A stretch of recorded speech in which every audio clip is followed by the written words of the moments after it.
Good morning student. जैसा कि हम लोग देख रहे थे कल के वीडियो में कि हम लोग जो है पग विचलन विधि से माध्य निकालना सीख गए। पग विचलन विधि से माध्य निकालने का जो प्रोसेस था, जो फॉर्मूला था और किस तरीके से पग विचलन विधि से हम लोग माध्य निकालते हैं, तो हमने इस चीज को देखा और बता रहे कि बच्चों ने पग विचलन विधि से माध्य निकालना बिल्कुल सीख गए। अब आगे हम लोग का है इसी में कि आप जो है वर्ग अंतराल दिया हो, बारंबारता में एक बारंबारता आपका लुप्त रहता है, ठीक है ना, उसी बारंबारता को निकालना है। तो हम लोग देखते हैं कि मेरा सवाल है, ये सवाल क्लास 10 के लिए इंपॉर्टेंट है, VVI सवाल है और यह सवाल बिहार बोर्ड एग्जाम में परीक्षा की दृष्टि से पूछा जाता है। तो इस सवाल को हम लोग देखते हैं कि सवाल मेरा दे दिया है, वर्ग अंतराल मिला दिया है 11 से 13, 13 से 15, 15 से 17, 17 से 19, 19 से 21, 21 से 23 और 23 से 25। बारंबारता मेरा दे दिया है 7 दे दिया, 6 दे दिया, 9 दे दिया, 13 दे दिया और ये मेरा f दे दिया। यानी f का वैल्यू क्या है ये निकालना है।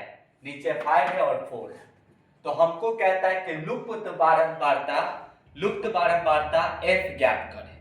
आपका माध्य खर्च जो है वो 18 दे दिया है, तो हमको कहता है कि लुप्त बारंबारता f का मान ज्ञात करें।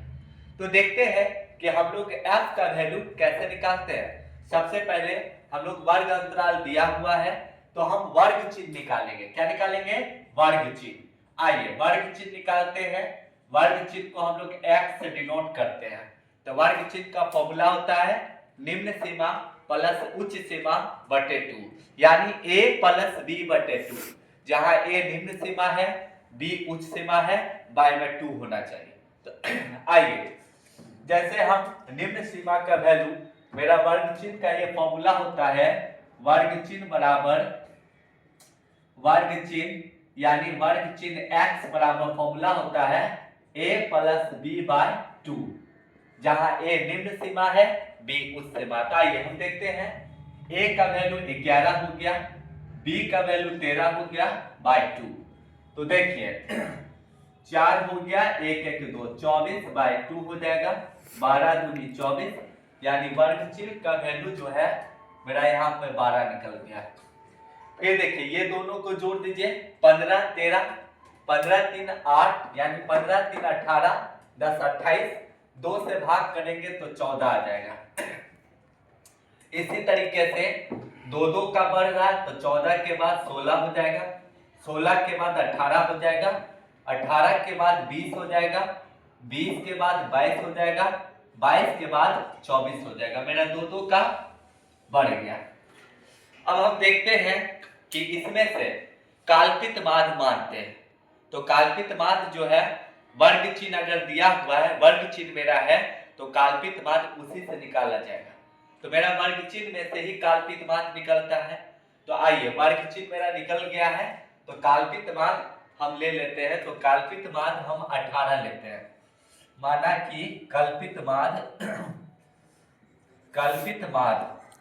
यानी कल्पित माध्य को a से डिनोट करते हैं और a बराबर आपका 18 हो जाएगा। अब आइए, ये मेरा कल्पित माध्य निकल गया। अब हमको निकालना है विचलन, जिसको हम लोग d कहते हैं। क्या कहते हैं? d। तो आइए, d बराबर फॉर्मूला होता है x माइनस a, d बराबर फॉर्मूला होता है। तो आइए, d हो गया, x का वैल्यू 12 में से 18 को माइनस कीजिए तो 6 हो जाएगा, 14 में से 18 को माइनस कीजिए तो -4 हो जाएगा, 16 में से 18 को माइनस कीजिए तो -2 हो जाएगा और 18 में से 18 गया तो 0 हो जाएगा, 20 में से 18 जाएगा तो 2 बच जाएगा, 22 में से 18 जाएगा तो 4 बचेगा और 24 में से 18 जाएगा तो 6 बचेगा। इस तरीके से मेरा d निकल गया। अब हम लोग को निकालना है d डैश। क्या निकालना है? d dash. तो d डैश बराबर फॉर्मूला होता है d बटे l। d डैश बराबर फॉर्मूला होता है d बटे l। तो आइए, l होता है वर्ग अंतराल की लंबाई, l होता है वर्ग अंतराल की लंबाई, इसको l से सूचित करते हैं। तो 11 से 13, दो दो का बढ़ रहा है तो L बराबर 2 हो जाएगा। अब आइए, यानी डी डैश हमको निकालना है, तो डी डैश बराबर फॉर्मूला होता है D बटे L। जैसे D का वैल्यू 6 दे दिया तो -6, L का वैल्यू 2, 2 दिया 6 -3 आ गया, तो आइए -3 लिखते हैं। फिर 2 दूनी 4 हो जाएगा, फिर 2 एकम 2 हो जाएगा, 0 आपका वैसे रहेगा, 2 एकम 2 हो जाएगा, 4 को 2 से भाग करेंगे 2 दूनी 4, और 6 को 2 से भाग करेंगे 2 तिया 6। अब आपका डी डैश निकल गया। अब हमको निकालना है सिग्मा एफ डी डैश। आइए, सिग्मा एफ डी डैश, तो माइनस वाला जोड़ देते हैं, -3 -2 -5 यानी -6। याद रखो 3 2 5 1 6 +6। चलिए, ये मेरा कैंसिल होने के बाद ये 0 आ जाएगा। अब हम लोग लेते हैं इसको, यानी डी डैश हो गया, डी डैश के बाद एफ डी डैश निकालना है, एफ डी डैश। एक मिनट, इसको यहां से हम लोग पहले एफ डी डैश निकाल लेते हैं। तो मेरा डी डैश निकल गया। अब आगे एक स्टेप और होगा, डी डैश के बाद होगा मेरा एफ डी डैश। चलिए एफ डी डैश निकाल लेते हैं। एफ डी डैश देखिए, 7 को 3 से कर दो 7 या 21 हो जाएगा, 6 को 2 से करो 6 दूनी 12 हो जाएगा, 9 को 1 से कर दो -9 1 जा 9 हो जाएगा। चलिए ये 0 हो जाएगा। f को 1 से करो तो f आ जाएगा, 5 को 2 से करो तो 5 2 जा 10 हो जाएगा, अब 4 को 3 से करो तो 12 हो जाएगा। ये मेरा निकल गया एफ डी डैश। अब आप निकाल लीजिए सिग्मा एफ डी डैश। चलिए यहां देखते हैं, तो 21 9 30 10 40 2 42 -42 प्लस 12 10 22 हो जाएगा, और प्लस एफ हो जाएगा, यानी 42 में से 22 गया तो -20 प्लस एफ हो गया। अब आप यहां निकाल लीजिए सिग्मा एफ। तो सिग्मा एफ अगर हम निकालते हैं तो सिग्मा एफ में हम लोग देखते हैं कि सिग्मा एफ मेरा कितना हो जाएगा। ऐड करते हैं, 5 4 9 हो गया, 9 3 12 हो गया, 12 10 22 22 8 30 1 31 6 37 37 3 40 4 44, यानी 44 प्लस एफ हो जाएगा। ये मेरा निकल गया। अब आइए हमको माध्य निकालना है, तो माध्य निकालने के लिए फॉर्मूला होता है। आइए, इसलिए माध्य बराबर फॉर्मूला होता है, माध्य बराबर फॉर्मूला हो जाएगा